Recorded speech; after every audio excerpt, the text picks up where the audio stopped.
Hello and welcome to another Morning Mondays. This is episode 61. This week, guys, I have been working on my command element of my third platoon, and actually, kind of interestingly, I only got one model finished, and I've just realised after taking pictures of him that I didn't even do the hazard stripes on his little power sword cable. So I've not even finished anything, so I'm a total failure, total fraud. Why do I even do this channel? I'm just a total fraud, guys. That's it. I can't even complete one model in a week. How the hell am I going to get these hundreds more done?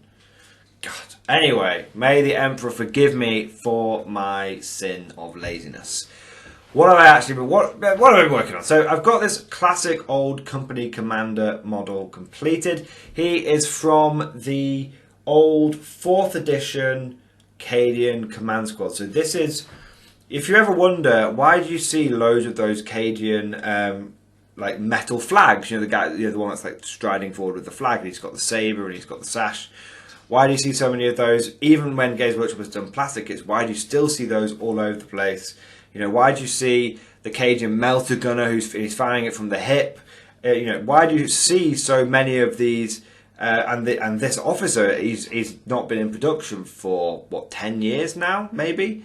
But why do you see so many of them? And the answer is because Games Workshop literally produced thousands and thousands of the 4th edition metal Cadian box set. It was one of the most popular boxes for the Guard because it came with an officer, it came with a Voxcaster, it came with a melter gun, it came with a banner, it came with a medic, and it even came with an injured dude for the medic to look like he was healing. So it was just a great box, and this is the commander from that box. And I actually have plenty of, and this is why I have so many of those melter gun guys, because over the course of the years, they've always seemed to pop up in eBay rescues, and that's because Games Workshop produced so many of this box. So this is, I just absolutely love this model, and this is actually my original company commander, or as it was known back in the day, heroic senior officer, or even before then as it was known as colonel.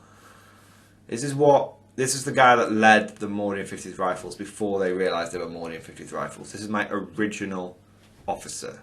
Okay, this is the guy. He's the big cheese. He is my original Cadian officer for my Mordians when I started collecting Guard, coming up to 17 years ago. So he is a very old model, and it was an absolute pleasure to restore and just bring him back up to what he should be, which is, you know, he's going to be the leader of one of my companies. So actually, guys, I got all the models out that I've been painting for the Mordian 50th, and originally I was going to have this guy as the leader of 3rd Platoon. But what I realised is, here and there, when I've sort of wanted to just take a break from painting waves of infantry, and I've just wanted to take a week on a single model like I did this time, I've painted up additional officers. And when I've got them all out, what I've realised is that I actually already had a couple of officers. Actually, I had 3 officers already painted, you know, the old metal Cadian lieutenants. So I thought, well, you know what, I'll use a couple of those for 3rd Platoon. I've got the officers already done. And then I was like, I've already got the priest done, so that just leaves the commissar, right? And then I realised that, you know, at the beginning of the project, one of the first models that I did, I'm not even sure if I posted it on the videos, if I just posted it on Bolter and Chainsaw when I was first starting out with this project. I painted the Anvil Industry Gas Mask Commissar. So I just was like, oh, well, here he needs like a little bit of, like, he just needs his base hard coatings. I didn't used to do that in the day, and a little bit of edge highlighting. And he's good to go. So I actually already had that model done. So it was like, oh, okay, well, I've actually already done all the officers for 3rd Platoon. So but I really wanted to paint this model because this is my all-time favourite Guard model. I feel like this officer perfectly exemplifies everything that is good and everything that is bad about the Guard. He's some sort of sneering aristocrat, probably, like, you know, bought his commission, maybe, but he's also, you know, he is stood there firm, resolute, ramrod straight, ready to take on the Xeno scum and the heretic, no matter what. He's, you know, he might be a sneering aristocrat, but he's also a goddamn fearless company commander who's going to take, you know, he's going to take on the enemies of the Emperor with a clean shaven face and a power sword, a ceremonial power sword. So I love this model so much. I was like, I really want to paint him up. But then I realised, well, you know what I could do? Each platoon has got its own like command structure, which has, you know, I have a company commander and a platoon commander leading each platoon. But then I thought, well, and I, you know, when I say I've got a company commander, a platoon commander, I mean that's the current way they're named. But back in the day, it was a junior officer and a senior officer, right?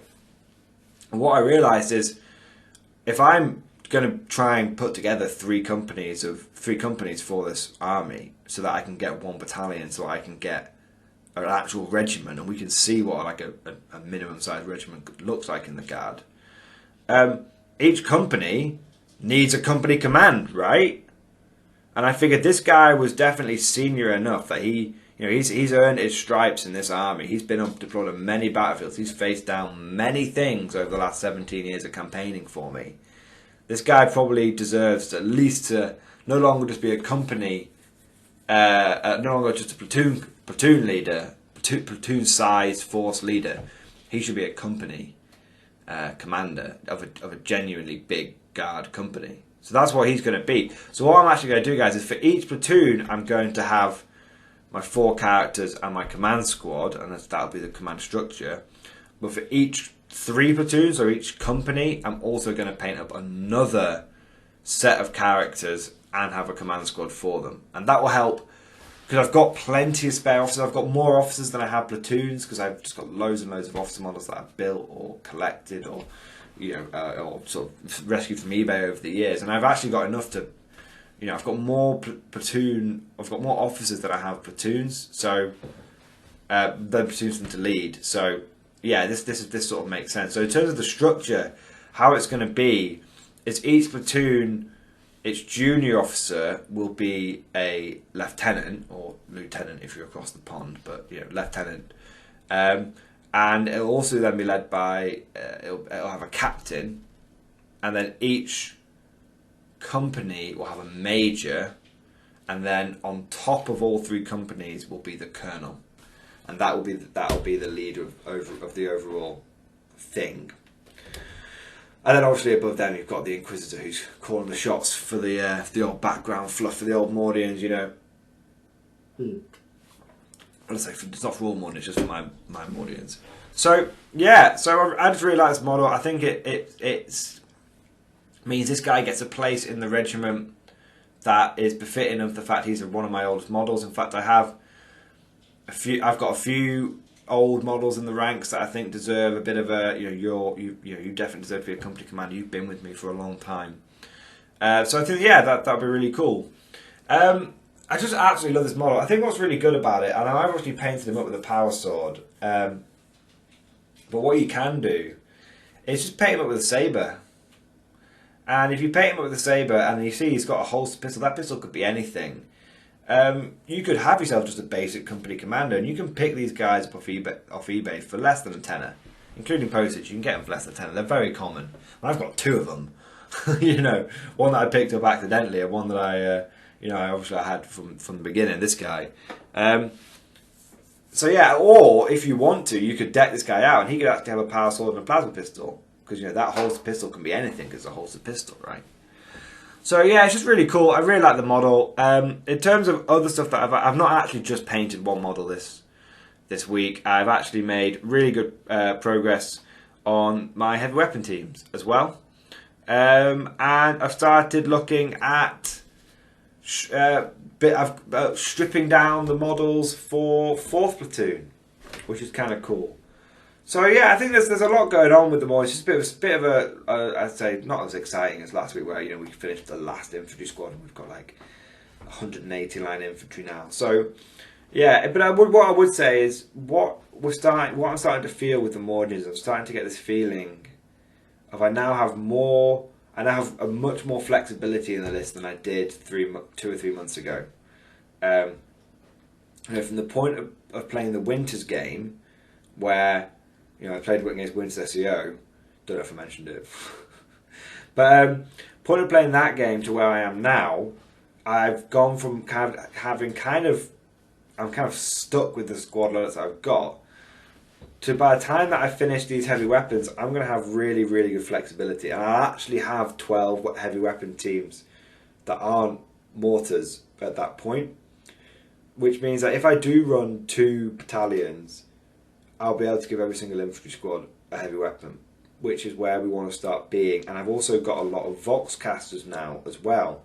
So that's really good. And one of the things I would say is I'm starting to get to the point where I have enough plastic infantry where I can just use plastic Cadians for a semi-decent Mordian list. Now you guys might think, why would you do that? Why wouldn't you use the original Mordians, the metal ones? Well, there's a couple of reasons. I almost see it as like having home and away colours, a bit like you do in sport, right? So when I go to tournaments, you know, in the future at some point, but you know, UK is getting the vaccine now, so as long as I can just, you know, if I grow some webbed feet, but I get to go to Warhammer tournaments, that'll be fine, right? But I don't want to take my metal Mordians to tournaments, not because I think they'll get lost or anything, but because I feel like the paint will chip. Paint chips off metal models really easily. I'd known that forever, but you know, I've had recent problems with that with my Steel Legion. I spent a lot of time painting those guys up, and they've chipped the fuck now because they became my go-to guard taunt army when I was doing this restoration project. And they did very well, to be fair, you know, fair play to them. But I now have 120 at least plastic Cadians painted up. So if I could now take the, you know, my pretty fluffy Mordian army with the Bulgrins and the Ogrins, and then just take plastic converted Cadians, and that would be my going away to tournament army. And then when I get to playing on the channel, I can, you know, 4th platoon is going to be an all metal Mordian platoon.